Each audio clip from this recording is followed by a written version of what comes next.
The FA Cup third round is in motion and AFCON is coming to a close. For me personally, I have pushed the big button. Wildcard is active. Now, it's important that I don't just go in and try and chase points. This wildcard has to help me navigate blanks, doubles, and multiple chips at my disposal. It's important for all of us, not just me, to take a step back, take some advice, make sure the foundations of our decision-making are sound. Welcome back to the process.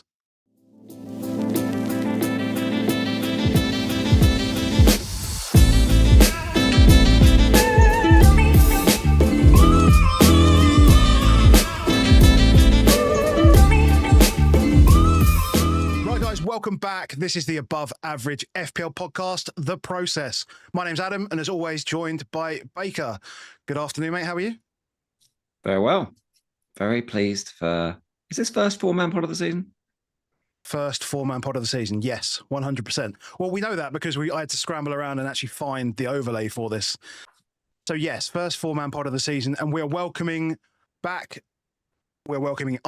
back to the process. How you doing, Ivan? Yeah, great. Thanks yourself. Yeah, doing good, man. Doing good. And then Solio Analytics' very own Jonny. How you doing, mate? You right? I'm very well. Yes, thanks for having me on. Nice to join this. I've watched the first couple of episodes, and I was meant to be on the last one, but then I was busy or didn't want to do it. Can't remember. One of the two. But very excited to be on this episode.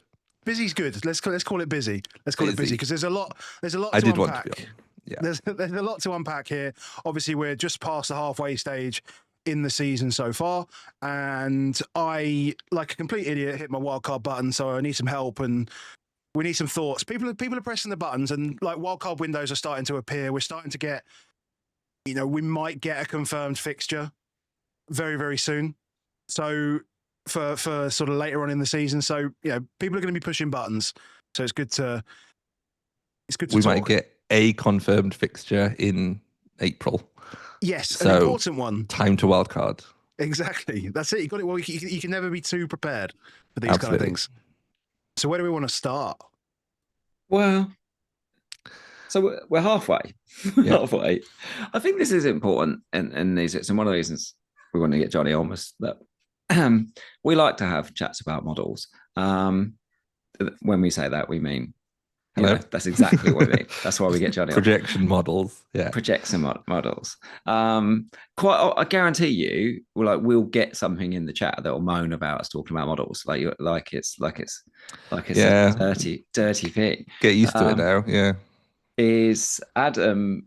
We did a video Friday night, and I noticed a comment immediately was saying, "Adam, you can't win now because the models will beat us all." And I'm like, we all use models, don't we? We all maybe when we say, and we use them to varying degrees. We either is so Jonny, you definitely use well, you're building models. Them, yeah. You build them, let alone those things. Adam, you use Solio regularly? I do, yeah. Regularly. I don't use actively, I would say don't actively use them. I'd say the closest I have sort of come with it is that I glance at Tokram's algorithm. But I wouldn't go a week without looking at Tokram's algorithm. I would definitely, that's part of my weekly thing of, okay, let me look at that. Let's see what's happening, see what's going on. Ivan, what's your part? Well, I don't use models, much as I respect them. But that's not to say that I don't use a lot of the inputs that, say, Solio uses. So, do I look at Rob T's probabilities, etc.? Absolutely. So, a lot of the inputs and a lot of the underlyings I look at. But what I don't do yet, shall we say, is actually refer to a model. But I'm not averse to it. So quite often, if I've got a 50-50, I'll reach out to a friend and say, what are these guys? What do the models say? And inevitably they say, well, it's equal. Make your mind up. So no model per se, but I'm not against it. Not against it, especially when it's beyond just an expected value for the week. That's what I like from models. Yeah. We're not solvers, Ivan, compared to these boys. I don't know how to play without a solver anymore. I start playing new formats, and I'm like, I need to build an NBA solver for this. Otherwise, how am I going to play? It's quite funny, but I noticed that Fan Team have got a new season long golf game. So They do. Could be interested. Yeah, I saw you tagged me. Yeah. I do a lot of the weekly ones, which I have data and a solver for because I don't really know golf that well. But yes, it's good fun. Do you think there's a part of the season, Johnny, where models are better than any other part of the season? Like, if you think about it, like every year, is it Analytic who does the tracking of how Lukash will track through how they're doing? And obviously, what I think of each time is that this part of the season is normally like moving time, I would say, in the analytic world. Yeah, I think I don't know if that's partly to do with just analytics or if it's partly to do with just this is the kind of period where the people who've been really lucky start to run out of luck, or people will forget their teams over Christmas and then give up. And you do just start to catch the people who have not played very well but stop getting lucky because there's 11 million people and you just start coming through. So we're all going to do well now. Is that what you're saying? Yeah, I think everyone should be expecting green arrows forever and ever. Is that irrespective of models, or is this where models? So that's why I think there's kind of two parts to it. There's the part of like an engaged manager should expect to continue rising up the rank. As long as you're not already top 10k or something. Like I think you wouldn't expect to go. Well, I'm expecting to go from 10k to 1k over the rest of the season. You go, well, there's a lot of good people around me. People below me will catch me up. But if you're outside the top million and you're an engaged manager who keeps playing well, you should expect to. Oh, sorry, I've gone too far. If you're outside the top million and your name's Adam, and you'll play your wild card, you would expect to come through because there'll be enough people who have played really badly, but enough of them have done it that some of them they're ahead of you. Or they'll be stuck, or they'll be starting to take hits, or they don't know about blanks and doubles until they open their app and go, oh, look, I've got another fixture. What do I do? Or none of my players are playing. If you take other people's failures out, yes, do the models become statistically more accurate as we go through the season? Because I'm guessing the data used in the models is quite often the sample is far longer than half a season, for instance. Yes, it stretches to previous seasons. So do we generally find that towards the end they're more statistically accurate, or it's pretty much even? I think like the certainty around it is definitely a bit higher. So like some of the unknown players who we didn't really know how they were going to fit in, like we've now got half a season of them in the team, in the role. But players who come in, there's players joining in January, like we're still unsure about them. Semenyo goes to Man City. What does that mean for Semenyo? What does that mean for Man City? Probably doesn't mean a huge amount for Haaland. He's probably not going to change too much because we've seen him go through spells of different players around him and different, he's fairly we know what to expect from him. Which is what we thought about Mo Salah before, is we were still quite certain he was, this is a new team, there's a new setup, there's Wirtz coming in, there's Isak coming in, and we thought, okay, well, he's had these changes before at the start of the season, so we're still relatively certain, but this is the season that it hasn't worked out for him. Maybe it will at the end of the season, but he had a very good season last year. So I think team level, player level, there's players who we've been less certain on at the start that then the data is a bit easier to pick up.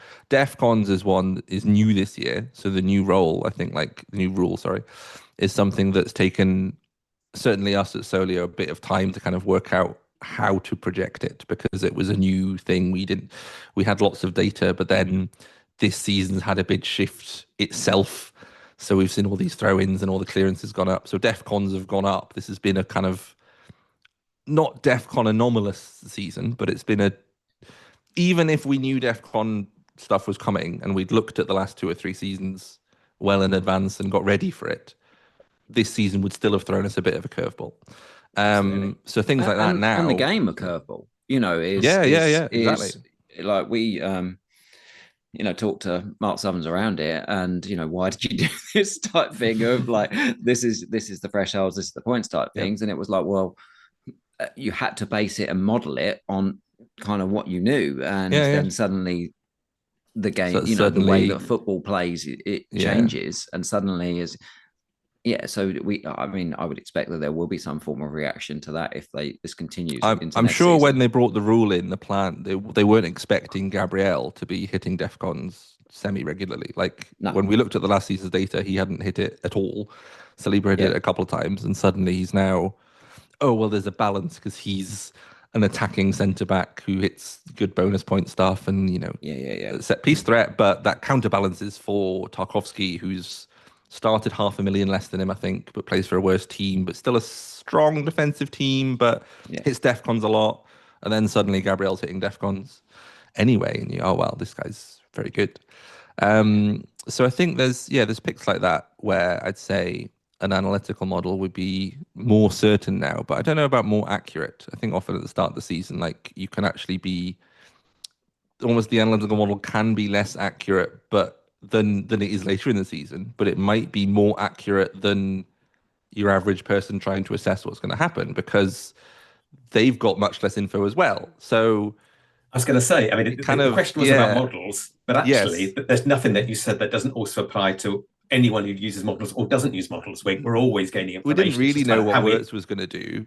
And you can either work out what is he going to do based on how you think he's going to play, or you can, you know, look at the output that a player in that position has done at Liverpool before. And both have flaws. So yeah, I don't know if both were wrong on him. And you know, he's looking a bit better now. But yeah, what was it, like 10, 12 games without a return? It's interesting to me how, because you know, a lot of what we spoke of, the stuff that we've learned over the first half of the season is it's quality rather than quantity, as it were. You know, it's how do you know.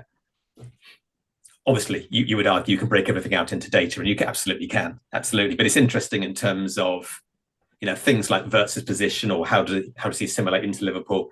These are fluffy things essentially that don't lend themselves necessarily to hard numbers. Yeah, I think we're asking the same questions really, like from an analytical perspective or a non-analytical perspective. It's not a completely different. No, exactly. Game. It's you know, Ivan and I will be thinking about Wirtz in similar ways. It's just that I'll like count how many goals a player playing centre attacking mid for Liverpool had been doing and how Wirtz had done at this, you know, and a sort of translation rate and using like goal shares and things like that. Whereas you'll be looking at what positions is he getting in and is that repeatable and what sort of runs is, you know, like it's just two ways to skin a cat, really. I think absolutely.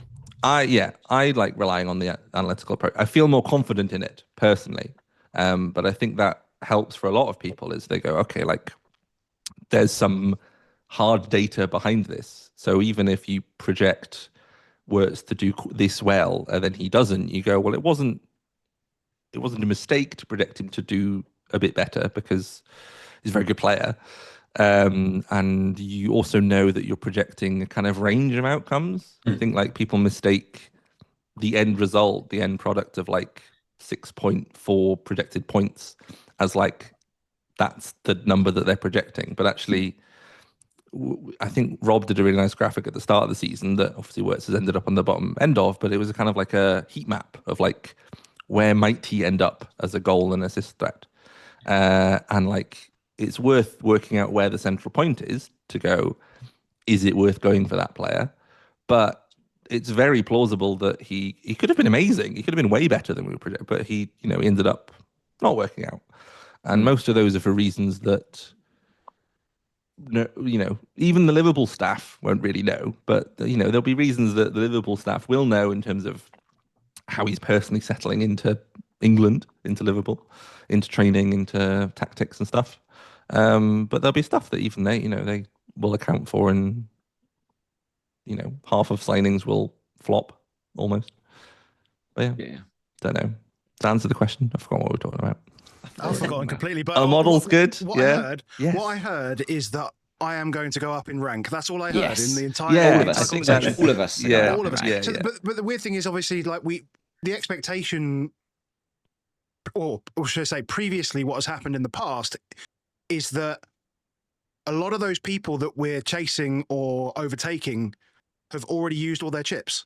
Yes. And the issue that we have this season is that they all still have all their chips. They have them all again. Yeah. So I wonder whether some there's of going us to be will have not have all their chips. Yeah.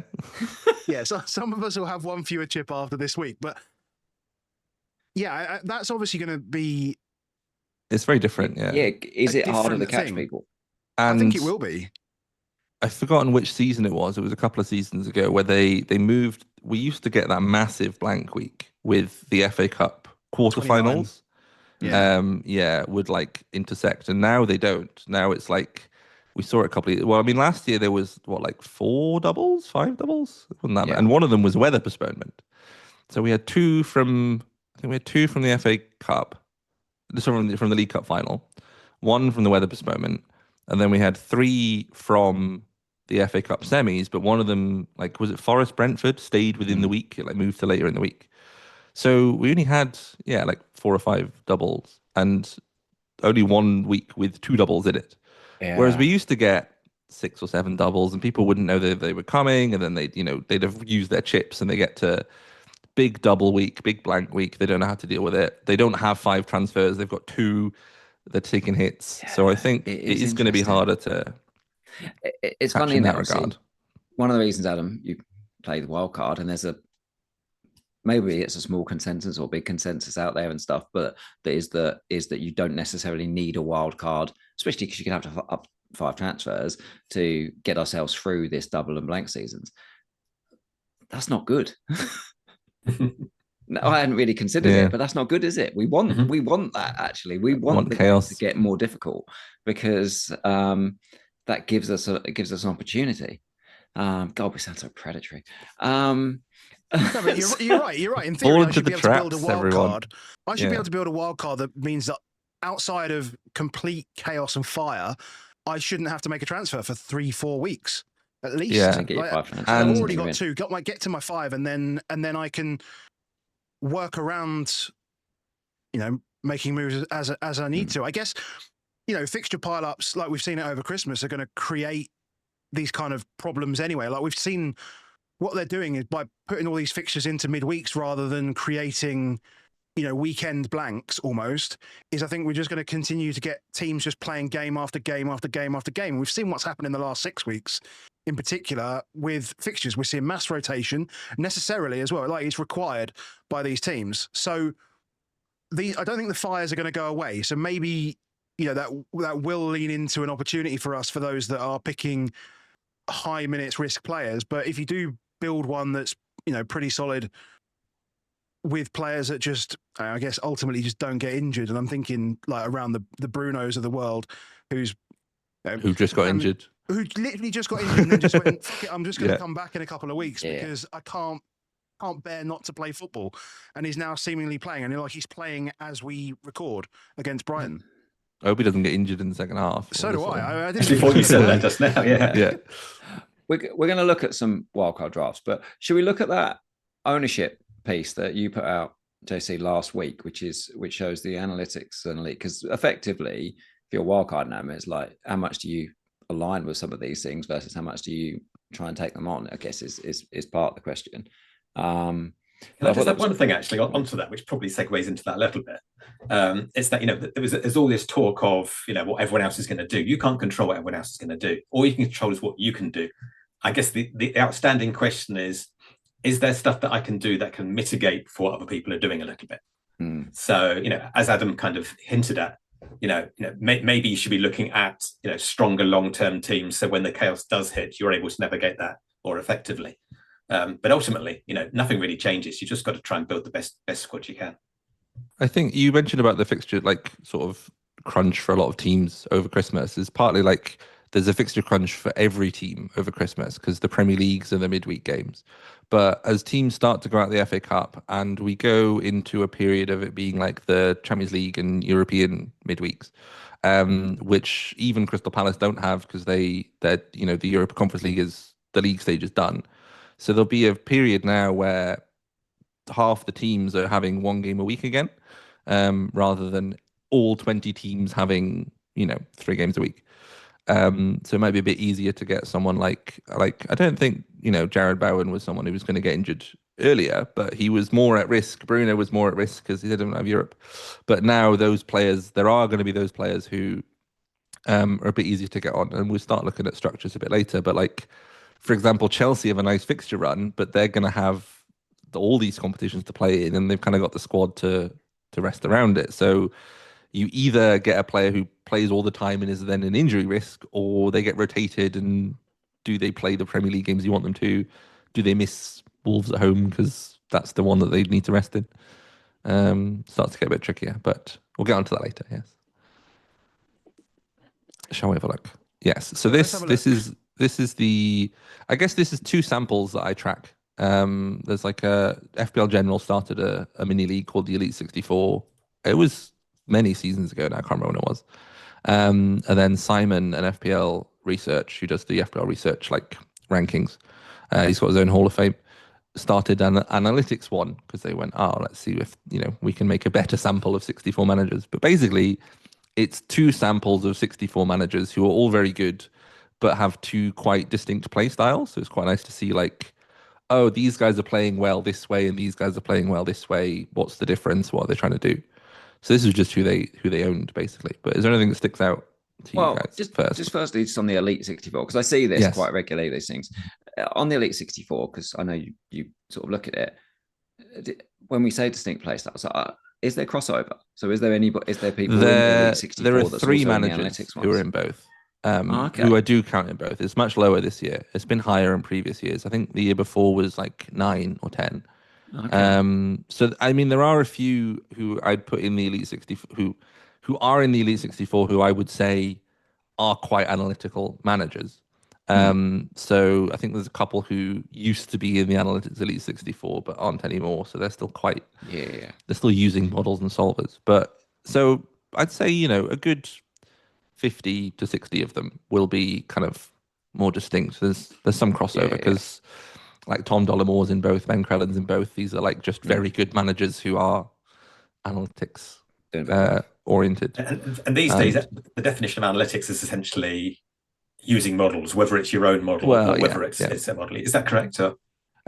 So the selection process for the Analytics Elite 64 is that it's a mixture of overall rank history with like overall data rank history, essentially. So people post their like optimized charts at the end of the season, or they'll post their FPL review, like sort of season history.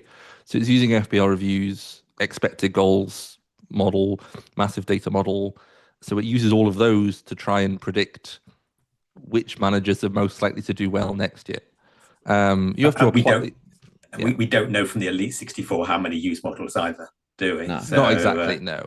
So so there's I mean it's not like two completely distinct groups who play completely differently. There's crossover, and I think earlier on it was a bit more different. People would be pretty hardcore users or pretty non-users, but we're seeing more of a blend in in society, in FPL society. This isn't a spreadsheet versus grass, essentially. This is it's a lot more. No, I try and kind of frame it as that because it's a bit sexier. But it's just.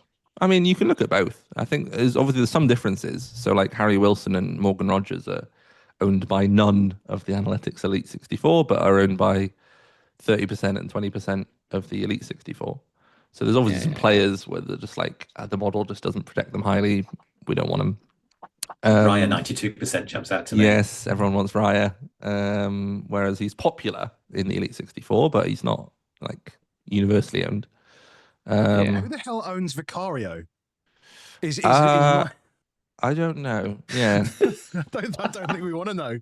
There's a few, there's often a few more like rogue one-off picks in the Elite 64, which is, it's not like Vicario's a terrible, he's playing goalkeeper for do all right, but you don't often get like there's often a bit more consensus in the analytics group. People say we all have the same team, which is not quite true, but you can see that people are like, well, if we all think Raya's good, then what reason is there to go elsewhere? Whereas there's Roofs, Pickford, Becker, Pope, Sells, Vicario all have like a manager or two who've gone. What stands out to me is the lack of Roofs across the board. It seems like a really great option. 3% across both of them, 0 and 3. But then, did we think that before? Is he just like he's been really good, but he's actually? I play anti-FPL as well. When I start posting about my team because it's fun. He's very popular over there. He's in my team. I picked him at the start of the season, and I kept benching him because he kept scoring points. But I'm sure there was one week where Sunderland were the only clean sheet of all 20 teams. There was. And There was I'd a week of played that. Roofs in my anti-FPL team, and I was like, Nice. how have I picked the clean sheet out of 20? So I think What's your he's point? one that, like, you'd pick him now. You might pick him on the wild card now, but Mhm. most Yeah. people have picked their keepers in game week 4 or True. 6. Yeah. And they wildcarded, yeah. So I don't think he was standing out so much then. I'm sure he was getting points, but people tend not to, pick as I many. should point out that this is the ownership, effective ownership from last game week. Yes, Effectively. yeah. So therefore is I think what we're seeing is, if you look at this something for keepers or for anyone on audio here, is in analytics world, it's pretty much Raya. It's pretty much Raya. And probably I would say probably the couple of Kelleher's, a lot of that was the ones where they'd done maybe a different free hit strategy, hadn't it? And then they brought Brentford guys in. A lot of people did it. Yeah, or like late wild card. I think Or late wild often card. went for a Kelleher Verbruggen or something like that. Yeah, absolutely. And therefore, what you're probably seeing from Elite 64 is you've probably now got a half and half split, where half of them are Raya and half of them are in the De Bruggen cap. De Bruggen, Barbravka, whatever you want to call it. Yeah. But it's not just 30% Dubravka, it's also 30% for Bruggen for the majority of those guys, and people didn't play for Bruggen because they were playing Man City. Right. Yeah, so like So Ekitike isn't on the forwards list at and all. Ekitike is not on but here. So like if you're looking at this and 40 or that, 50 of the Elite 64 managers own him, it's just that exactly they benched him away at Arsenal because he so probably wasn't going to play anyway. Anyone's looking at that and saying, I see loads of Verbruggens, but there's none on here. If I see loads of Ekatikes, but they're not on here, it's because they didn't have them to play. Shall I check this weekend? I'll check for Bruggen. So 4 managers in the analytics group own Verbruggen, but they all benched him, and there's only 13 in the Elite 64. But yeah, more. But they were playing City away. Yeah, right? City away. Yeah, so you like even people. If you have Dubravka, Yeah. you'd even play him ahead. Yeah. Raya's still very, very, very popular. What do you think of friend. Raya, Baker? Don't ask me. Ask the man that's Here we go. wildcarding, because the man that's wildcarding's got Raya. And Have you still got Raya? Sick of the sight of him. I mean, there's some outcome bias in that, I guess, because obviously the Arsenal defence over the past 8 weeks, basically since when Gabriel got injured, they got significantly worse. Well, I say significantly worse. They weren't too much worse, but they were conceding goals, which is obviously a big problem for David Raya, because he either gets 6, sometimes maybe occasionally gets 7, but he never gets above that. And if he concedes, then he's on 2. And that's a really, it's an easy stick to beat him with, because that's just what happens. Am I happy with moving him on?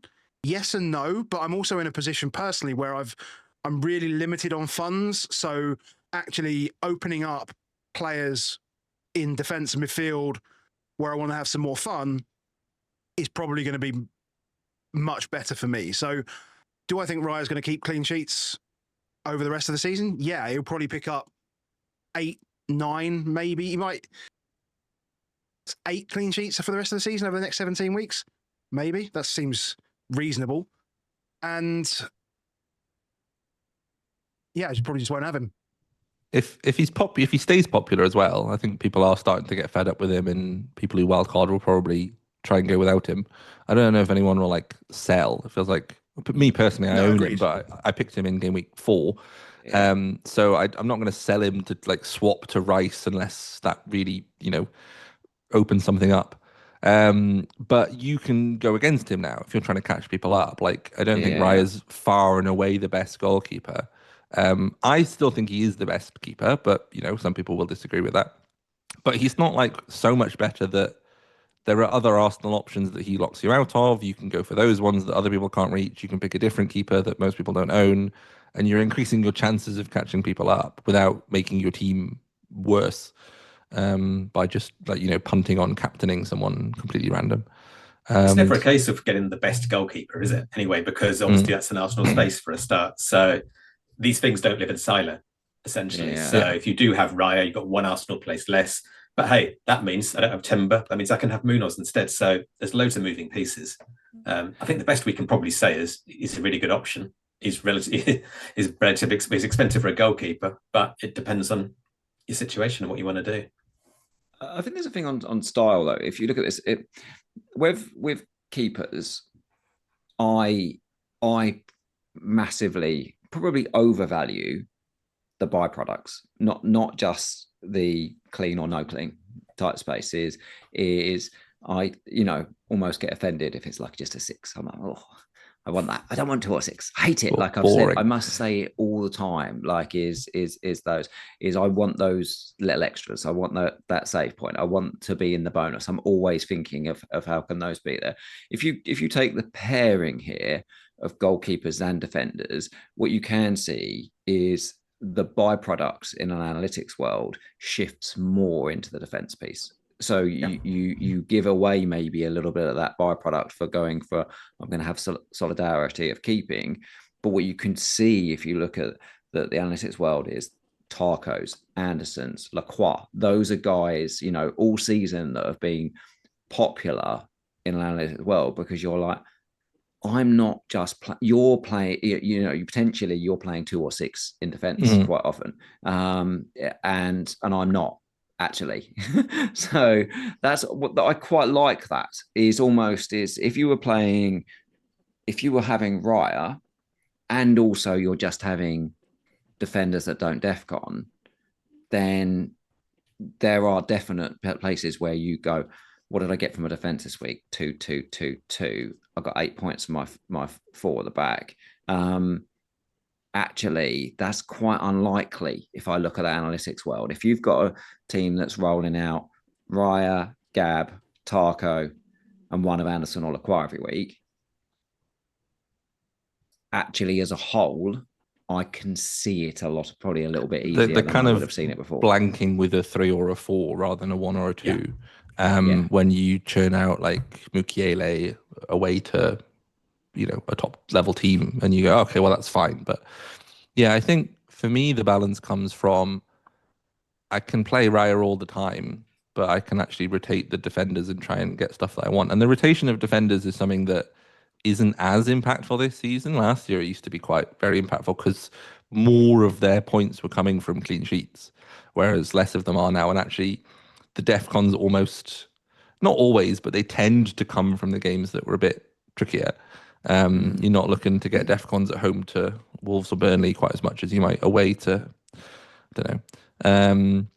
So it doesn't stick out as much. But yeah, we always used to traditionally go, okay, well, what are the 2 best 4.5 million goalkeepers that I can rotate? And what's the best 4 million defender that will rotate with 2 other 4.5 million defenders? Because we wanted all this money further forward in terms of the team structure. But I think, especially with the lack of forwards, I mean, you look at the forwards there, everyone's got Haaland and everyone captained him. A lot of people had Thiago, but not everyone. And then there's like a bit of Bowen and then a bit of, like most people played 1 or 2 forwards. We used to have Haaland and Kane and 10 other forward options who all cost a bit of money, but they're just not there anymore at the minute. Like, I think I was actually looking at how many forwards I've jumped from Raya all the way to the forwards, but in the first half of the season, so that's the first 19 games, 75% starts would be 15 or more starts. So this year there's been 1, 2, 3, 4, 5, 6, 7 forwards who played more than, as in FPL forwards, who played more than 15 starts. Last year there was like 16. And I think last year was a bit of an outlier. It's normally around 10 looking backwards. But and some of them have Calvert-Lewin didn't start, and then he had a spell where he's been starting, so he doesn't show up in that metric. And then Gyökeres started a lot at the start, but then hasn't done so much since. So but then you're going to have to hop around. Like there aren't, and Gyökeres wasn't doing so well. Watkins is one of those who did play enough games, but he missed a few and wasn't doing super well. So like Bowen, Haaland, Mateta, Thiago, João Pedro, Watkins, Walter are the only forwards who've played 15 or more games of the first half of the season. Walter was more recently an option, but wasn't really at the start. We didn't know when Wissa was coming back. Watkins missed a couple of games early on. Villa weren't firing. They are now winning however many in a row. João Pedro was popular. Thiago's been popular. I don't know really people had Bowen. Like, it's not been a very popular pick, There's but he's one of the only ones who played all the games. There's definitely a product of availability within teams as well for this, because Yeah. you talk about Voltemade, like Wissa, as you say, from injury, like they had no other strikers. Mm. You know, you look at João Pedro, like Delap was injured for a long period of time. Like he had to play all the games. Haaland obviously plays all the games. Ekitike recently, like people only bought him because Isak got injured. Like he wasn't nailed before that. Exactly. He then got injured himself, and because Mateta wasn't fit. Like that. Like Yeah, I've gone. I feel like I've just gone tidal on strikers. I had João Pedro. Everyone had João Pedro. I then went from João Pedro to Mateta. Mhm. Mateta just disappoints for as long as he missed to the point where he can't play more than 60 odd minutes. And you went, I'll go Thiago. Everyone's going Thiago. Yeah, we'll get Thiago in. I got my Thiago in, and then I went, oh, Ekitike starting. I'll go Ekitike. And I don't really think I've put any thought really that much into the striker. I just go that way. Obviously, not everybody jumped off Thiago, but a lot of people also had 3 strikers. So a lot of those people that have, for example, have still got Thiago had that third striker. So they're the people that had a lot of those are also the people that had the Voltemade, or they kept João Pedro a bit longer. They didn't necessarily always have those guys. They had there was Gyökeres. Remember that? Remember him? I do. God, did I have him? I think I had him too. Yeah, I think he was on my wildcard 4 against Isn't it City weird and then whatever. I can't even remember if I had Gyökeres or not. I'm pretty sure I did. He was so impactful. But then the So other thing in terms of like we used to want our money further forward in the mids is like Salah's not been an option for ages, and then has been at AFCON. Palmer's been injured for ages. Saka's been good, but not as good as he could have been, and he's like the only guy around 10 million. Bruno's like 9 million, and people didn't want him, and then they do want him. So Foden, like people only got Foden really in game week like 12, 13 when he started firing. Like he played 90s from like game week 6 onwards, but wasn't doing anything. Isn't doing anything now. So, and there's more options around this. Like you talk, I think did you coin the phrase? You guys said the season of the eights. Someone mentioned it. Baker. But like, there's more of these players who are quite good and have added the DEFCONs to them and have also done really well. So Enzo's been really good. Rice has been really good. Bruno Guimaraes has been really good. I'd put Bruno Fernandes in there as well. But like more of these guys who cost 6 to 8 million have actually been producing, matching these 10 million player mids. We've lost our only other premium and there's no forwards. So you don't need to move the money forward because what are you spending it on? So you might as well get the defenders and the keeper with the best extra stuff. I think that's where people are starting to move their money around. And it might change. Like, we get some new signings in January, and who is it? Tati Castellanos has scored for West Ham, isn't he? But he's 6 million. He's no good. There's also defenders with the extra stuff who cost 4.5 million as well. Well, yeah. I keep having money in the bank. Sometimes, yeah, exactly. Sometimes I just don't know how to spend the money. And, naturally we gravitate towards your Sakas and your Palmers because they're 10 and we always have done. You've got to ask yourself if they're worth it, really, without all the extras. And, obviously the ceiling's there. But also, with the evidence that we've got from half a season, it does make you question it, doesn't it? It does make you question it. I feel more that question it almost. I feel that before I've pressed the button on the transfer too. So is I keep having that feeling of you feel a bit silly if you take a punt on a guy that isn't going to have any DEFCON, isn't necessarily on set pieces, and you're going to go there. Like I question it a bit more, and you can almost see this plays out in the midfielders because Wilson and Rodgers are the two here where analytics are like, I'm not doing that. Like they're not getting DEFCON at all. There's no chance on earth. They're not on penalties, either of those two. We know that.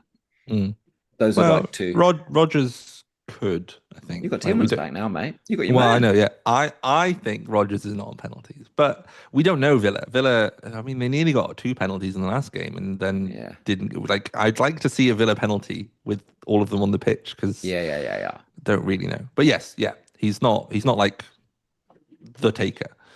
Yeah. In terms of DEFCON and mids, it's a relative rarity compared to defenders. It doesn't happen that often, as it were. And then, so I think if you're going for a DEFCON defender, it needs to be a midfielder. It needs to be a DEFCON midfielder with corners or with free kicks, with the extra stuff as well. In which case, there's value there. But I think just going for a def, I mean, you could argue Caicedo because he does it so often. That's probably the exception, but the vast majority just get it once in a while. So they may get 10 or 11, but to hit the threshold is relatively rare, I think. So I think there still is the argument for going for the high ceiling people who score lots as well. I think you can have a mixture of them in midfield, at least. There's more options in midfield, it feels like. I think people are. I mean, there's a few who are still sticking out, and you can see here there's like Foden, Cunha, Saka are both popular in both samples across the board, but, you know, they've been playing well. They're good fixtures. They've been like, well, I guess Foden's not been a captaincy option because anytime you would captain in, you captain Haaland, but a few people have captained Cunha and Saka over Haaland in recent. Bruno will be right back up there soon, I imagine. But yeah, like you're kind of your fourth or your fifth mid. I think there's a lot more room to, like, I was going to say express yourself, but pick who you want.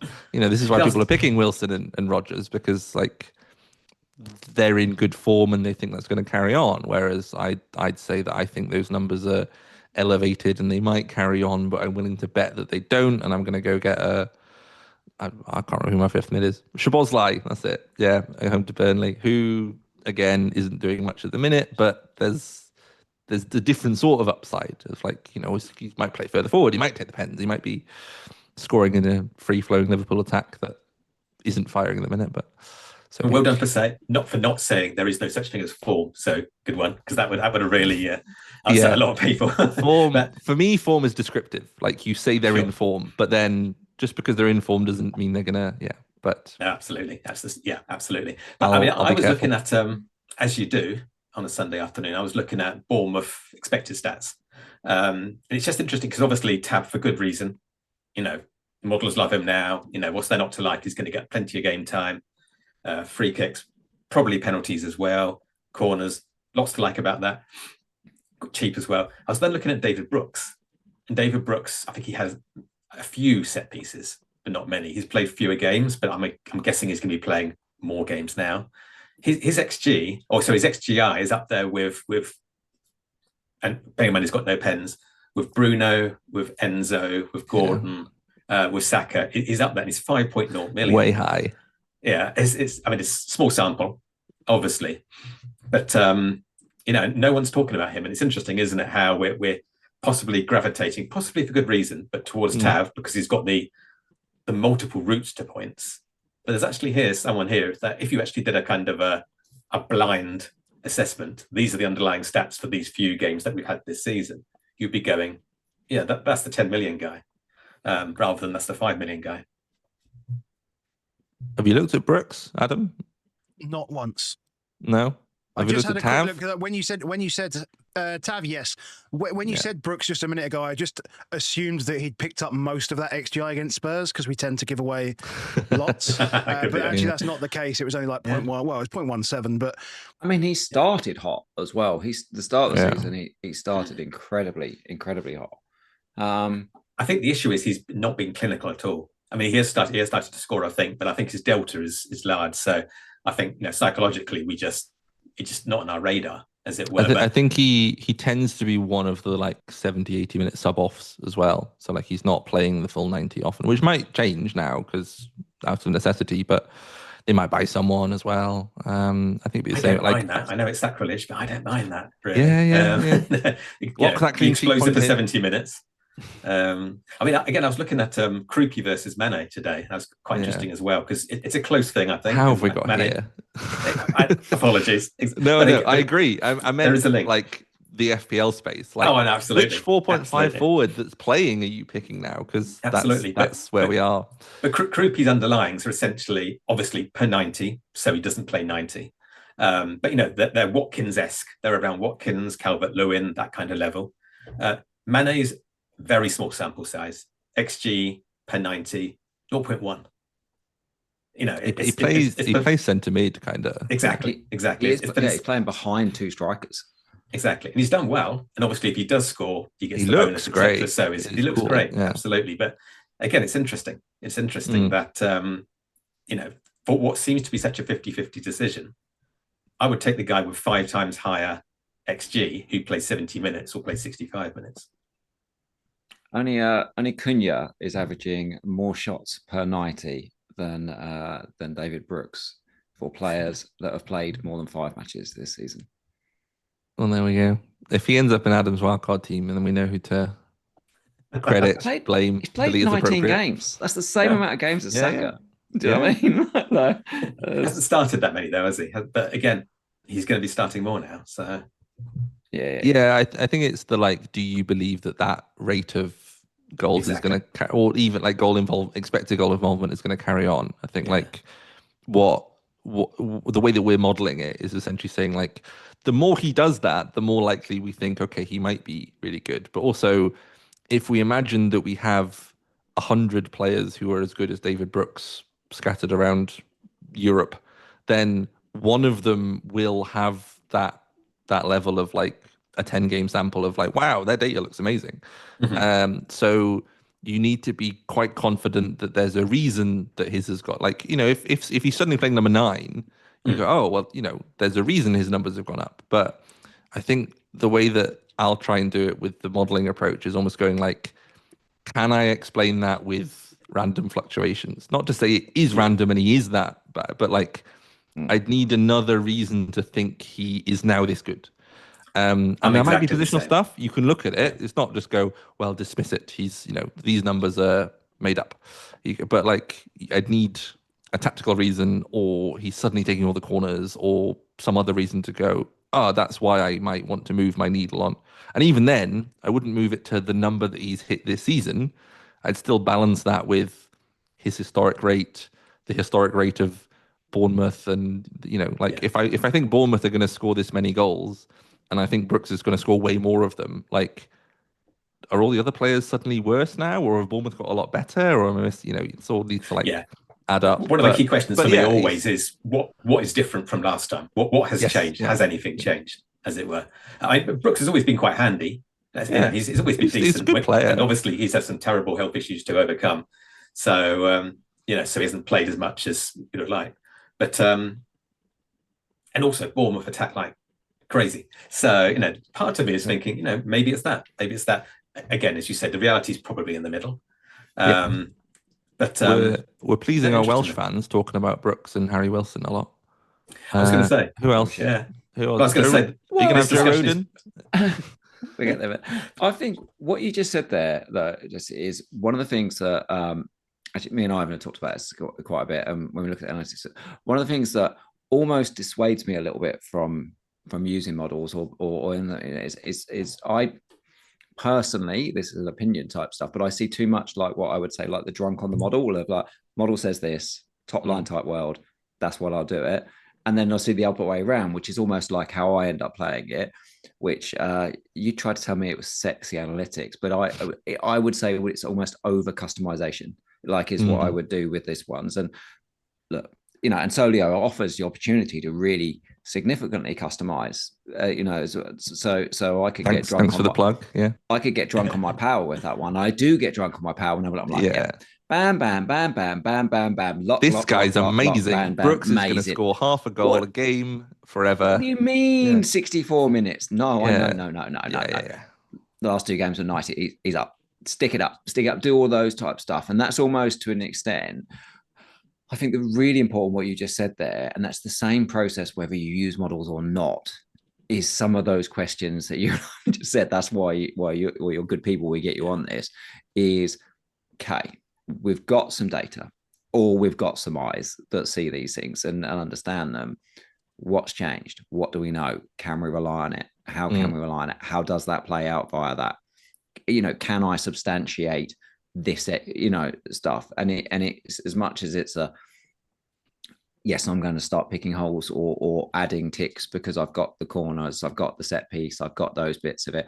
I'm also maybe where is this XG coming from? Is it really, really noisy? Is it, we've seen some things recently where it's like it's a shot and a rebound, and that's actually like 20% of the XG for the whole season was one chance that I know about. That's where our brain might start asking more questions. I still think there's that part around us of, are we challenging ourselves enough with our picks? I think the 2 main questions I try and come with kind of assessing like, am I going to move the needle a bit on this player? based on something I've seen is the action repeatable? So sometimes players have scored goals in a few games, but you look at it, it's like, well, Bruno Guimaraes scored from a corner and then took a penalty when the 2 or 3 penalty takers ahead of him weren't on the pitch. And lobbed a keeper in the 90th. Yeah, and it's like, I'm not saying he's a bad pick. Like, I have him in lots of other formats. I'm not here to diminish him as a pick, but and there's other stuff that like he does do repeatedly. Like, he is an all-action midfielder. He will be close to DEFCONs. He will be generating chances. He plays a lot. He's the captain. He still has a shot at penalties in some instances, and he start taking the corners, and they're doing well from them now. But is he going to score from a corner again? And is he going to take a penalty? Probably not. That's like, so the goals themselves are not very repeatable, but the underlying stuff is repeatable. And I think the other question is, do I have enough evidence to dismiss that this is just a random fluctuation? I think a lot of people will see a trend and think, I need to find a reason for that trend. And actually, because we have enough samples of data, often the reason is just, we expect some fluctuation. We expect a player who's normally generating 0.3 expected goals per 90 to generate 0.5 expected goals per 90 for a 10-game sample, because enough of them are playing. So unless something's happened, can I reject the null hypothesis, is the statistics way of saying it. But can I say he's better now? Or can I just go, well, he's had a purple patch?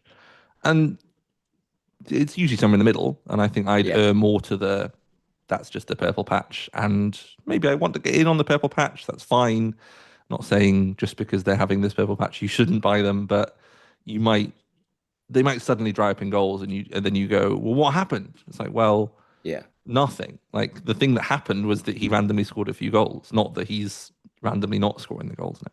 Yeah. But yeah, I mean, it's a balancing as, act. It's tricky. As a man that owns Bruno and Wilson, I keep saying, fucking love them. It's great. Yeah, if I own them and they're doing thing. it, no complaints. And not only it feels even better because the goals they're scoring are get off your seat type goals. Stupid, you know I mean? Like when people score stupid stuff and you own them, you're like, this is incredible. Like, the moments mean more. You remember them. Yeah. But you do have to make sure, as you tell yourself, like Harry Wilson, to an extent, I keep telling myself, well, he's going to have a run soon if this doesn't happen. And then you watch him last night, he comes on for half an hour, and in half an hour, he scores a ridiculous goal. Then he makes a ridiculous, and then he goes, do you know what? That assist wasn't good enough. Next one, I'm going to do an outside of the boot, through ball from wide to the back post for Kevin to knock in. And you're like, this is absurd football. And then I can, like you say, you can tell a narrative, because I was like, oh yeah, because he's out of contract. Like Gay, the reason why Gay is now scoring from set pieces is because he's out of contract. That's what I'm telling myself. And now I can go, Harry Wilson's out of contract in summer, so he's been deliberately bad for something, not made bad, but been deliberately not to the world-class player that he is right now, because he wasn't out of contract. I think it was Semenyo went on a really hot streak at the start of the season, and people were referencing like more. People were referencing like, there was an interview in pre-season where he said he wanted to score more goals. Definitely. And it's like, like, I'm sure most players want to score more goals. He didn't go, I'm going to score more goals, so I'm going to be better. I'm going to shoot. And like, he might shoot more, and he might get, and he's improved, and he is obviously very good. But yeah, no one at the start of the season went, Semenyo says he wants to score more goals. That means he's going to score more goals, so I'll buy him. It was only afterwards. I seem to remember, though, there was an article about him practicing. Training a lot in a professional footballer training. But specifically about the finishing. Specifically about that. This happens every season. Every season. I remember Adam Hotcroft. Like, do you remember when Watkins and Grealish season at Villa? When I had literally Watkins, Grealish, and Emi Martinez virtually that whole season, and they were incredible for me. But Watkins missed so many chances. Hardly ever got bonus. He just missed so many chances. Yeah. And then, I remember Adam Hopcroft said he's been doing shooting practice. He's been doing shooting practice this summer. He's got himself a specialist coach in shooting practice. Yeah. And guess what? What he was actually doing, and there was some proof to it, he wasn't even trying to hit the corner. He was just basically hitting it at the keeper. He was just like, I'm going to hit this really hard, as central as possible, and see if it goes in. And it was working. His goal numbers went through. And I was like, because he got a coach. So we do have Genius. there is always we love narrative. stories, and we play for the stories. Like we play FPL because it generates these stories about what happened. Like I remember specifically, I forgot which game it was. Watkins got a hat trick of assists, and all three of them were Grealish had played him through, and he'd fluffed the chance. So two of them were like a shot and a rebound, and someone else knocked it in. So it's a fantasy assist. The other one was he miscontrolled it, so ran out of time. So then he passed it backwards, and then they scored. And I owned Grealish, and my friend owned Watkins. And Grealish should have got 3 assists, and he got nothing. And Watkins got 3 assists because he missed 3 chances to score and turned them into assists. And that was like 5-6 years ago. And me and my friends still talk about this stupid game. So we like these stories. We play for, if Harry Wilson's doing these amazing stuff, there's a reason you want to own him because it's fun. So what was it? Assistant manager, the Tarkowski last minute goal against the big flip in points in the derby was amazing. I hadn't played my assistant manager. I wasn't doing either. I'm not a Liverpool fan. I was with my friends who are Liverpool fans watching the game at a bar, and it was exciting there, but I had this extra level of excitement of I know people who have assistant manager Moyes and assistant manager Slot, and they're going to be losing their minds over this, and that's exciting and that's fun. And that's part of it. So I think it's not like you can't go, well, he's, this kind of like party pooper of, well, Bruno scored a corner and a penalty, so he's actually not good. You can't buy him, rubbish. I think that's not fun. But that's fine, you though. can also go, if I want to do really well and I want to more reliably pick other players, I like going against those picks because everyone else has them and they're popular, and I'll go for the one that people kind of think is good but can't bring themselves to play, like Szoboszlai.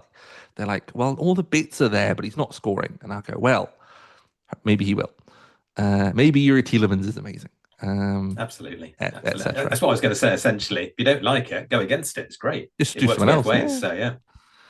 If everyone picks the same guy who's on this purple patch, then that's easy for me because I go, I don't want him. I can more easily beat this group of people because they've all picked the same guy.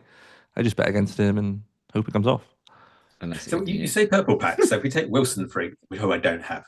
Yes. And do any of us have him? Well, Baker. Fine. Yes. But for those exact reasons, it's like there's always been a good player, but you couldn't expect that. How do you view that? Do you view a purple patch as variance? Do you view it as he's genuinely playing better, but it won't last? I think doing something different. Or? Yeah, I mean, we should expect purple patches.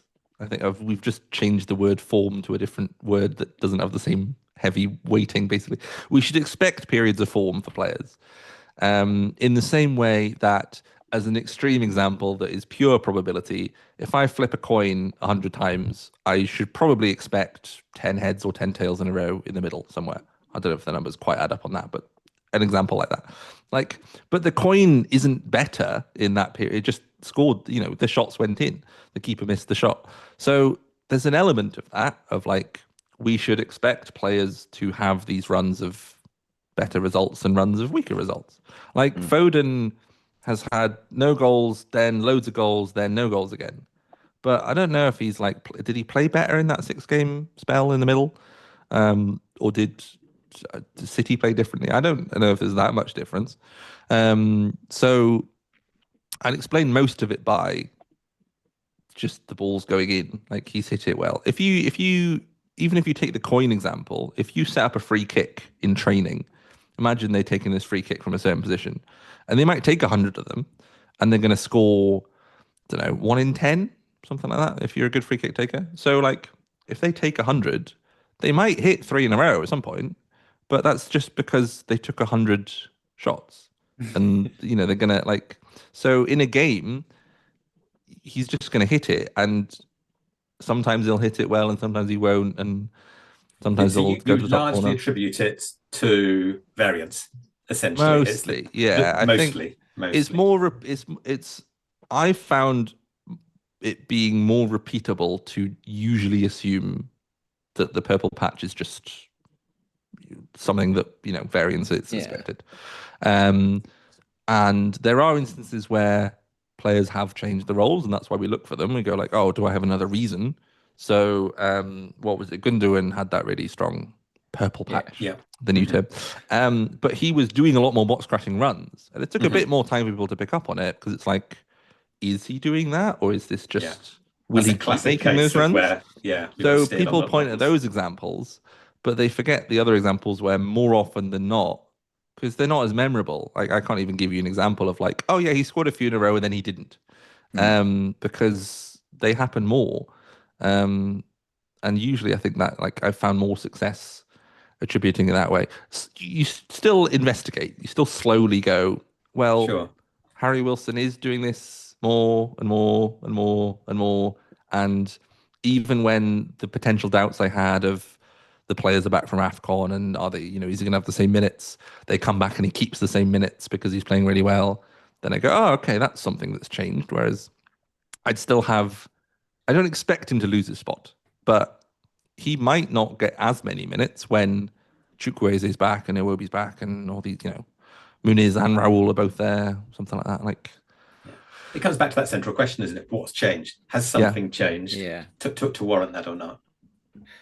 Yeah. I mean, I don't want to make this decision. It wasn't, but that's not what it is. But this is a decision we have to make as bets, isn't it? On that sense. Yeah. So if you had, let's just say that was Gundo, and let's just say Gundo was right now. If I looked at it now, and we say that Gundo suddenly is going to take a greater share of Man City's goals, well, Man City over the next 5 are projected to score 11 goals. That's just using solely analytics, the expectations next 5 game weeks. Yeah.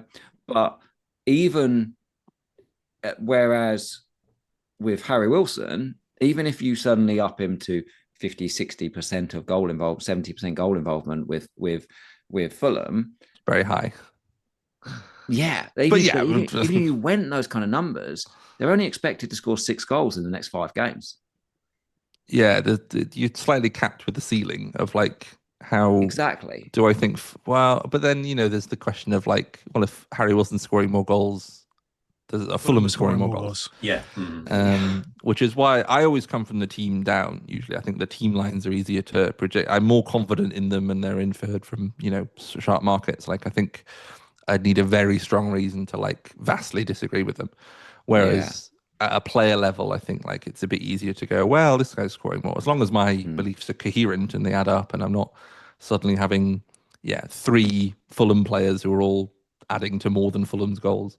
So I think that's this might be an example actually. Like Enzo Fernandez has been churning out higher percentage of expected goal involvement and actual goal involvement than he normally does. I think he's nearing like 20%, which is like forward without penalties kind of level.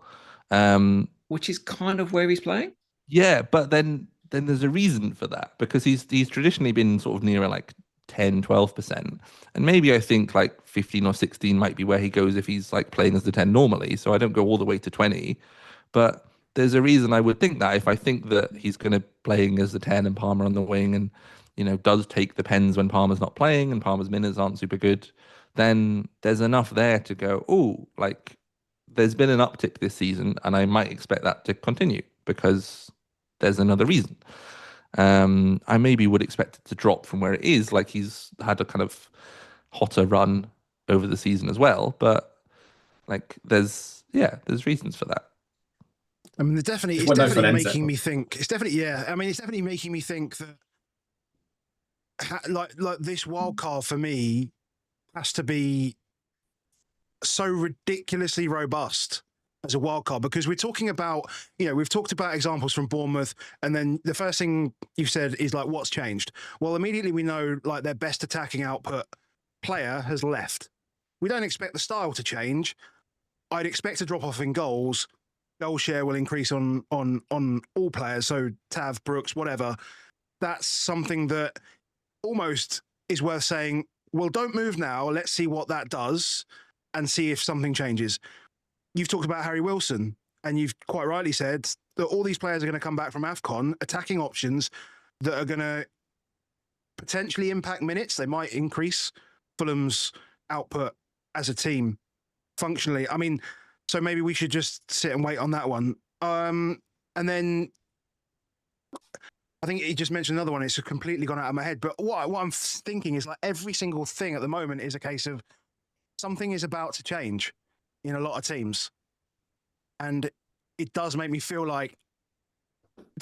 quite nervous about the picks that I'm going to have to make coming up. Now I have more confidence in things like the United attack, for example, because Brian Mbumo makes that attack better, so it actually makes it function better. So the likes of Cunha, the likes of Bruno, and even potentially Šeško as well. These guys can all improve, I think, and get better as a result, rather than a complete shift change will make them regress. Ahmad, for example, coming back in as well.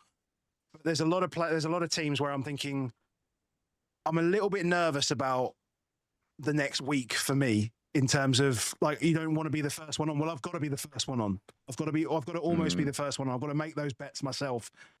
And I think Parma's a great example there. I mean, what Parma are you going to get if you go there for 10.4 million? What Parma are you going to get? You're going to get the Parma from this season, who barely does anything at all. Well, that's the other one. Second half of last season. Well, Rossinha coming in is going to completely change. That's what I was going to mention. Rossinha coming in is going to change things as well. So I've already seen like Volo, I mean, takes one game sample size, of course, because of last night, and it's against Charlton. Whatever, it might still be relevant in the fact that Hato and like the fullbacks were just ridiculously attacking, and the amount of time they spent in the box was insane. And they're like, Cucurella, could he be an option? I'm like, obviously, well, he's going to be banned for the next game, but things like this will change, like how we. I think he's banned for the FA Cup game and is back for the Premier League. Oh, so actually, really? you could, Oh, is that? He's just served his ban. So that's a good point. Yeah. Careful. I'm not saying pick him, but I think as well, what I'd say is like, actually, you mentioned someone like Tavernier. So the way I'm looking at it for my team is that Tavernier is quite good for the next two, but then is a lot better from 24 onwards. I think he plays Wolves then. So for me personally, I want to be able to watch these next two games and then pick him if I want to. Because that also gives me two more games of my own team to go, well, which player am I selling for him? Like, if Salah isn't integrated back into the Liverpool squad, then Szoboszlai is still quite good, and I might not want to sell him. But if he is, then I probably do want to sell him. Might get an injury. So I think you can also set up your midfield of like, well, your whole team of like players that you're pretty certain will be good, and the ones that you're unsure of are the ones you can move on to. And you leave yourself a few routes to move on to them.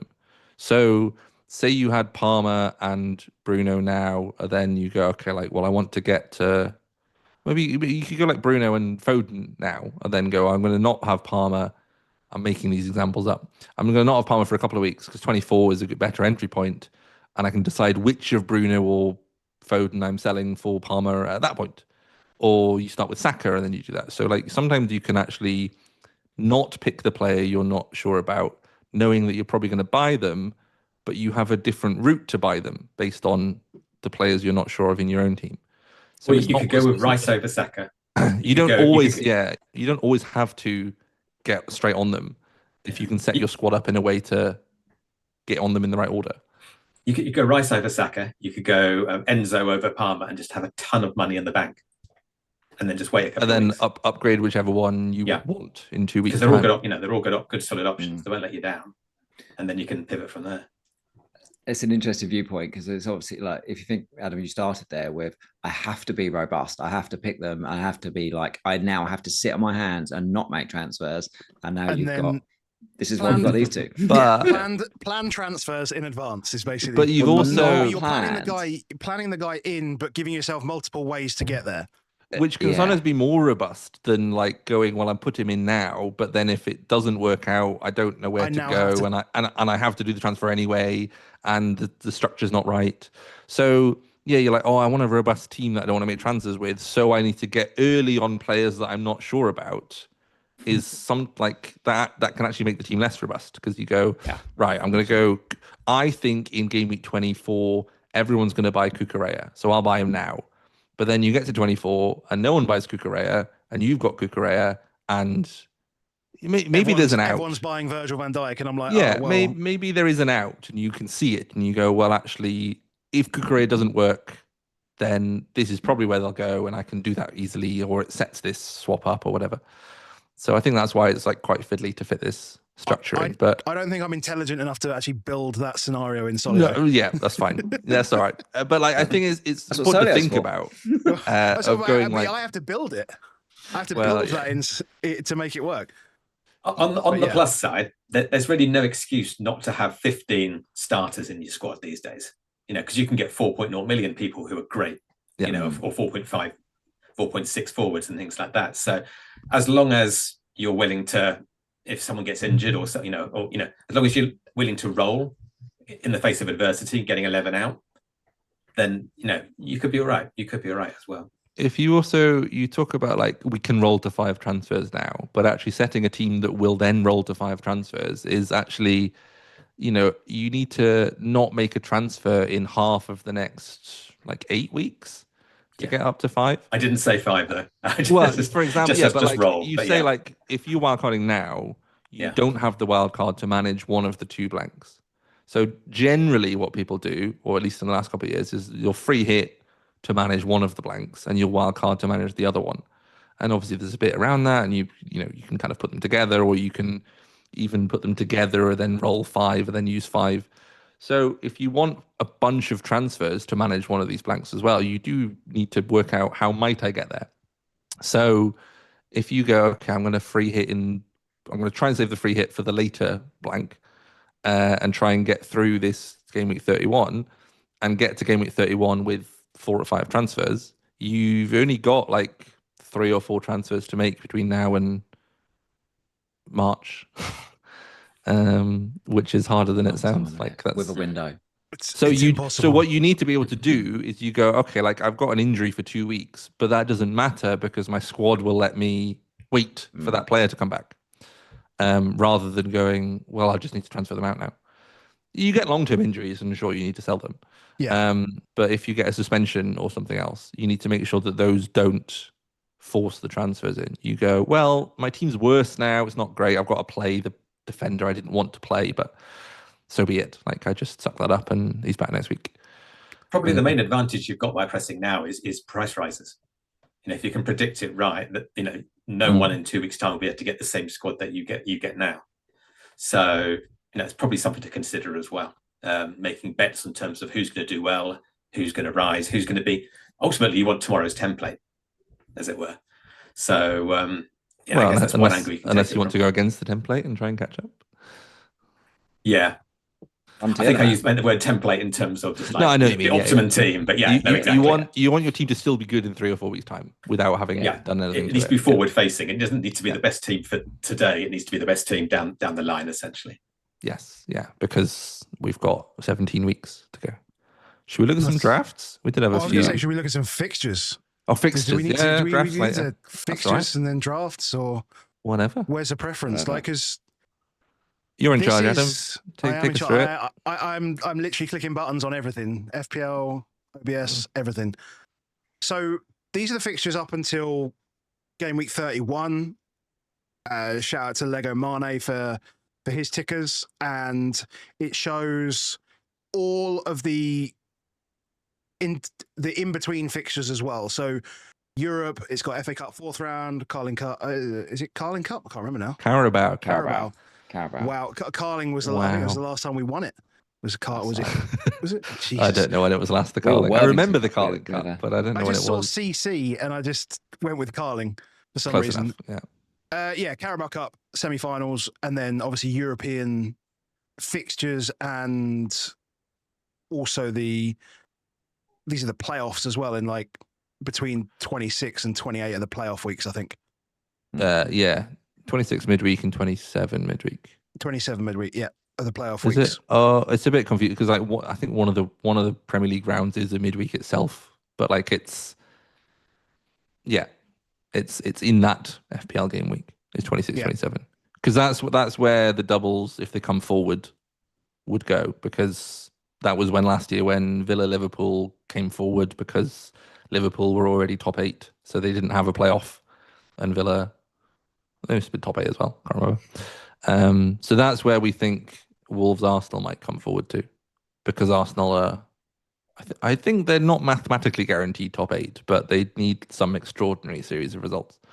So it could come to 26. That's where the double might be. Yeah. But until then, yeah, you've got like Carabao Cup semis, European games. There's no space to put them in. Anyway, but yeah, this is until game week 31. Afterwards, there's a big international break as well. That's the like 3-week break before the run-in. Season's over. But we don't need to worry about that just yet. I mean, in terms of wildcard, I guess wildcard 24 is very much focused on Chelsea, Bournemouth, Fulham, I guess, are in there as well. Obviously, like Liverpool and Arsenal will just generally have, and City will just generally have good fixtures. But outside of the sort of the main ones, I guess Bournemouth and, well, who else is really? Palace are all right. What's this ordered by? Do we have a That's last year's league table. That's how I see. Lego always does it. It's last year's league table. That's why Tottenham is so low. Oh yeah, I was like, what is? In case anyone wonders why Tottenham is so low, is because that's the type of team that Tottenham are now. 17th and don't know how, isn't it? That was great. We can mention that. Ivan, is your team through the FA Cup this weekend? Yeah, we do. Yeah. Yeah, Ipswich through the weekend. Jonny, is your team through the FA Cup? One on penalties, but yeah, they're through. Adam, is our team through the FA Cup this weekend? Nope. We had a commemorative shirt made specifically for it, and then just lost. What team? The Tottenham way. It's the draw. It's the draw today or tomorrow? It's probably now, isn't it? Tomorrow. Monday. Okay. Monday. Oh, nice. Yeah. I think it's now. Don't want to miss that. So we're out of it, and that's why Man United are down there. And I think Man United, we are recording whilst the game on, but it's 2-0 with 10 minutes left to go, so they're probably out too. What teams? I was just checking if this was like the easiest fixtures at the top. Yeah, it's fine. This is just always does last season's ones. Yeah, but Palace do become, I think, more interesting. Well, one of the things I think that makes Palace a lot more interesting is the big fixture is game week 26, which is Burnley, which is on a Wednesday following they play away at Brighton, their derby. Sorry, I can't always do it, but it's not a fucking derby. On the Sunday, so and then potentially they would have had FA Cup then straight after that, and then into Europe. Whereas now actually they play Sunday, Wednesday, have a week off.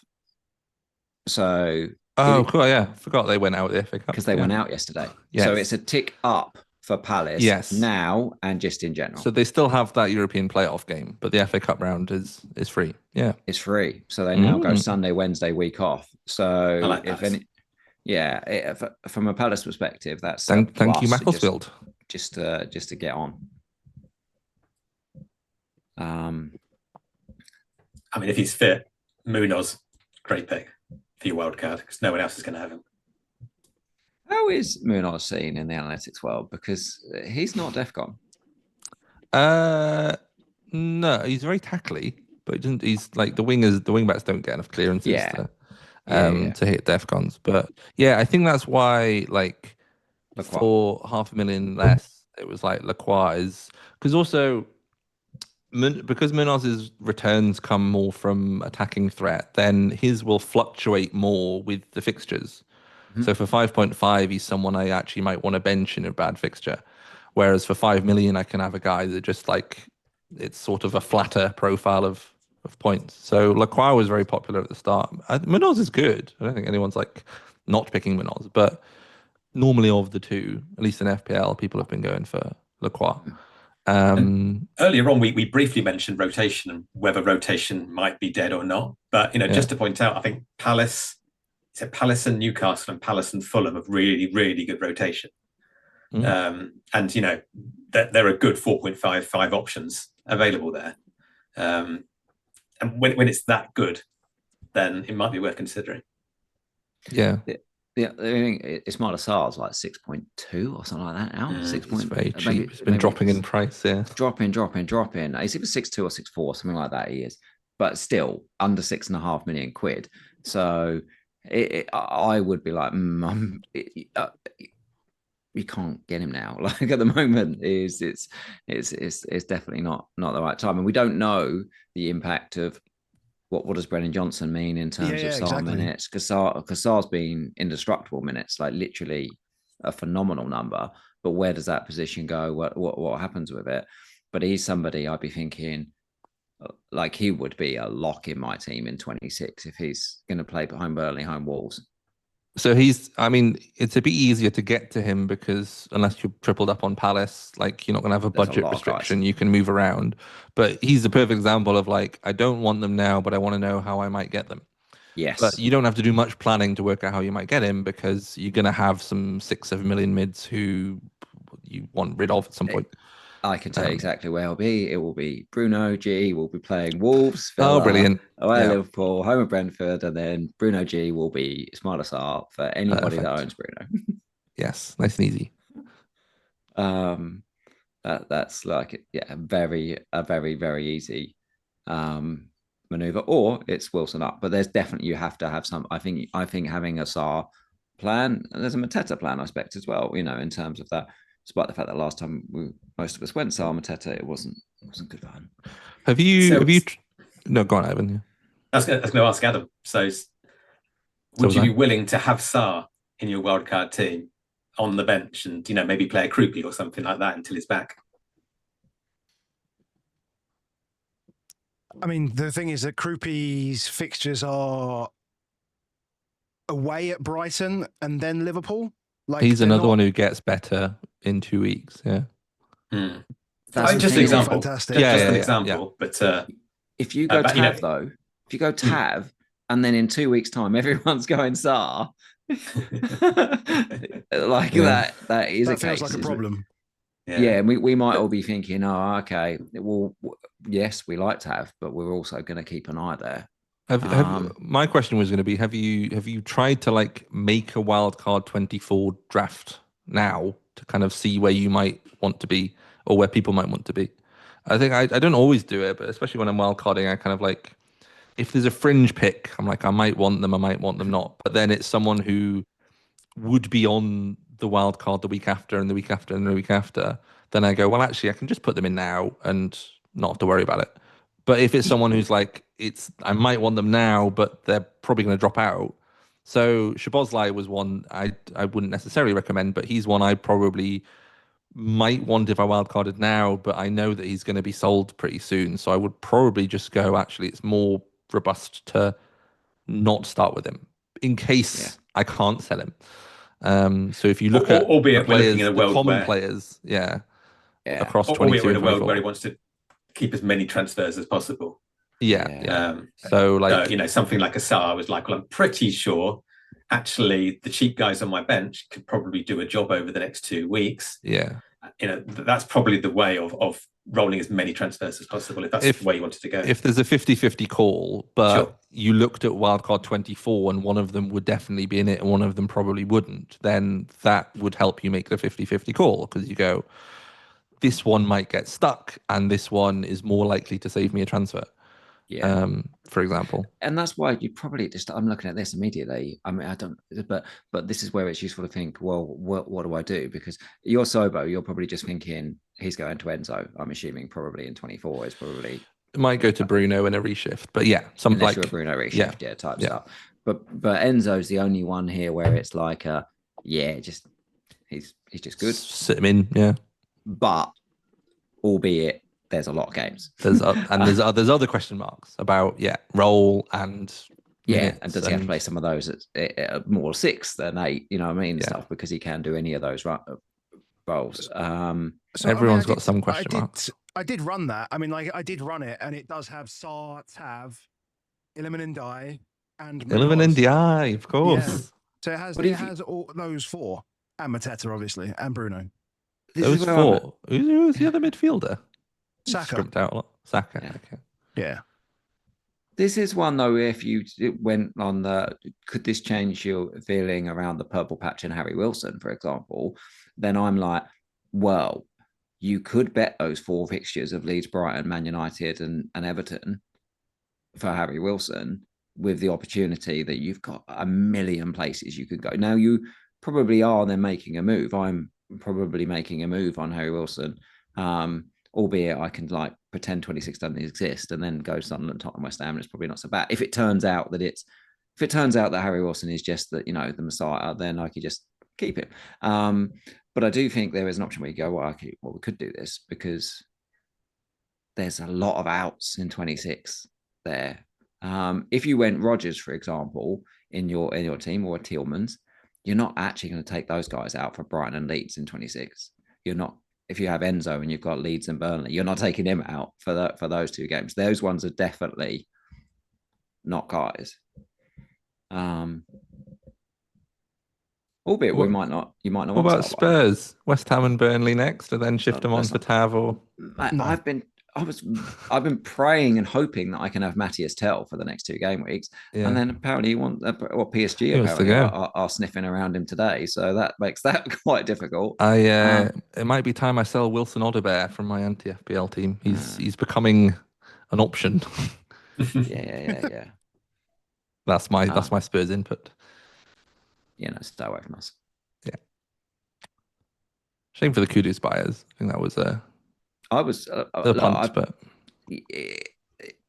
that was it. I was very, very tempted with Kudus, and then now still very tempted with that. But that window with Kudus was 4-game window. This game now is a 2-game window, and you are when you think about all these good people we just named, you're definitely keep him for one. Yeah, but Kudus, you have to go. Yeah. Well, I mean, he's gone anyway. But Spurs, City, United, Newcastle, Arsenal. Conversation's making me less tempted to punt on Gakpo as well if I fancied he would start Burnley.